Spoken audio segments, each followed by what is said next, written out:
Ang video na ito ay tuturuan ko kayo kung paano tayo magpasa-load dito sa Smart gamit ang ating GigaLife app. Kung wala pa tayong GigaLife is mag-install muna tayo sa Play Store para dito tayo magpasa-load Smart to Smart or Smart to TNT.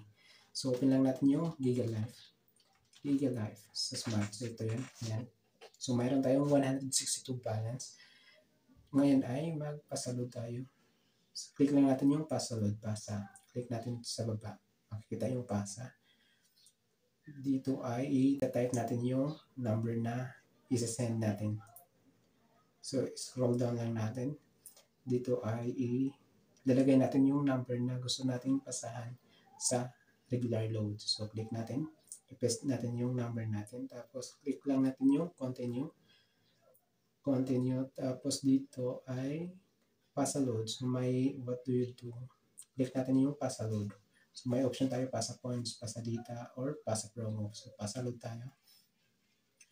May pag-playan tayo, may 50 pesos, 100, 200, 300, 500, at saka 1K. So, dito tayo sa 100 para ipapasa-load. Click lang natin yung confirm kapag yung payment method is confirmed.